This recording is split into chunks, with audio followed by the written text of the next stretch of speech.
அன்பானவர்களே, ஆண்டவராய் இயேசு கிறிஸ்து நாமத்தில் உங்களை மகிழ்ச்சியோடு வாழ்த்துகிறேன். கர்த்தர் உங்களோடு இருப்பாராக, உங்களை ஆசீர்வதிப்பாராக. சீர்வருவோம், சிகரந்தொடுவோம்.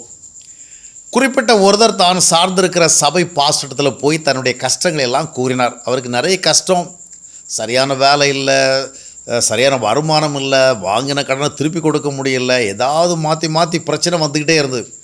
அதனால் இவருக்கு ஒரு ஐடியா தோன்றுச்சுது, நாம் ஒரு நல்ல பொருத்தனை செய்து ஜெபம் பண்ணால் ஆண்டவர் இந்த சூழ்நிலையில் ஏதாவது அற்புதம் செய்வார் அப்படின்னு நினச்சிட்டு பாஸ்டரை கேட்டார், ஐயா நான் எந்த மாதிரி பொருத்தனை பண்ணலாம் அப்படின்னு.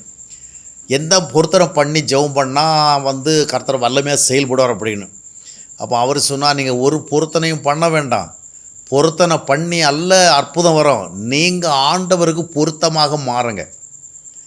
பொருத்தனை மூலமாக ஆசீர்வாதம் தேடாமல் ஆண்டவருக்கு ஏற்ற விதமாக பொருந்தி போங்க, அப்போ ஆண்டவர் உங்களை ஆசீர்வதிப்பார். புதிய ஏற்பாட்டு காலத்தில் கூட அநேகர் என்ன நினைக்கிறாங்கன்னா, ஏதாவது ஒரு கஷ்டம் பிரச்சனை நெருக்கடி வந்தால் ஆண்டவர்கிட்ட ஏதோ ஒரு டீல் பேசுவோம், அவர்கிட்ட ஏதோ ஒரு கான்ட்ராக்ட் பேசுவோம், நான் இதை செய்வேன் அப்போ நீங்கள் எனக்கு இதை செய்யணும் அப்படின்னு பேசுவோம். அந்த எண்ணத்துக்கு தான் போகிறாங்க. இந்த புதிய ஏற்பாடு காலங்கிறது தேவன் தம்மை நமக்கு பிதாவாக வெளிப்படுத்தின காலம், நம்மை பிள்ளைகளாக வாழ அழைத்த காலம். ரோமர் 8:15 நாம் வாசிக்கிறோம், அப்பா பிதாவே என்று கூப்பிட பண்ணுகிற புத்திர சுவிகார ஆவியை பெற்றிருக்கிறோம்.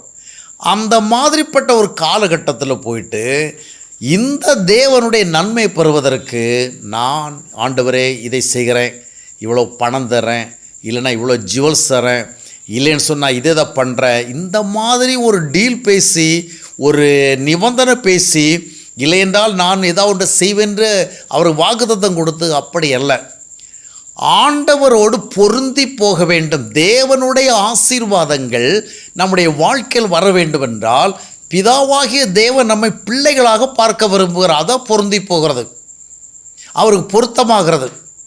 பழைய ஏற்பாட்டிலே நம்ம வாசிக்க கேட்கிறோம், நான் பரிசுத்தராக இருக்கிறது போல நீங்களும் எனக்கேற்ற பரிசுத்தவான்களாக இருப்பீர்களாக. இந்த புதிய ஏற்பாட்டு காலத்தில் பார்க்கும் பொழுது நான் ஒரு பரிசுத்தமான தேவனாக இருக்கிறேன், பரிசுத்தமான தகப்பனாக இருக்கிறேன், நீங்கள் எனக்கு பரிசுத்தமான பிள்ளைகளாக மாறுங்கள்.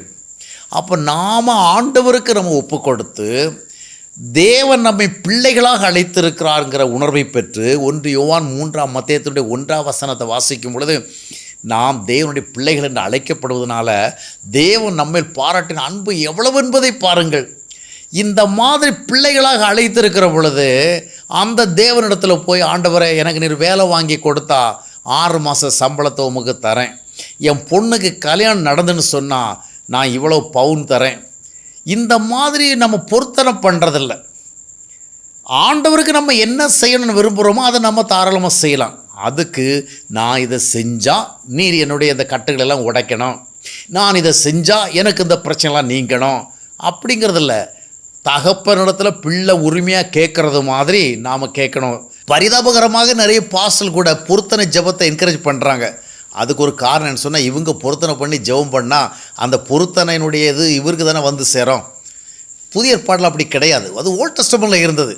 புதிய ஏற்பாடில் நாம் தேவனுக்கு பிள்ளைகளாக இருக்கிற அப்படின்னால இப்படியெல்லாம் கிடையாது. நம்மை பிள்ளைகளாக ஆண்டவர் ஒப்பு கொடுத்து ஆண்டவரிடத்தில் நம்ம என்ன வேண்டுமோ அதை நம்ம கேட்கணும். நம்முடைய தேவை இன்னதென்று ஆண்டவர் அறிந்திருக்கிறார்.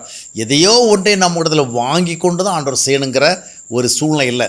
எனவே பொருத்தனையின் மூலமாக தேவனுடைய நன்மையை தேடாமல் ஆண்டவருக்கேற்ற விதமாக பொருந்தி போகணும். அவருடைய வழிகளில் நம்ம நடக்கணும், அவருடைய சித்தத்துக்கு நம்ம ஒப்பு கொடுக்கணும், அவரை நாம் வெளிப்படுத்தணும், அவருக்கு சாட்சியாக வாழணும், அதற்கு தேவையான தேவ கிருபைகளை பெறணும்.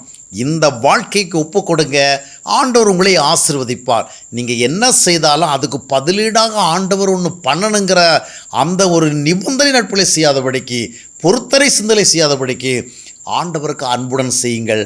ஆண்டவர் உங்களை ஆசீர்வதிப்பார். உங்கள் தேவைகளை ஆண்டவரை சொல்லுங்கள். ஆண்டவர் தகப்பனாக இருந்து பிள்ளைகளை நடத்துவது போல் உங்களை நடத்தி உங்களை ஆசீர்வதிப்பார்.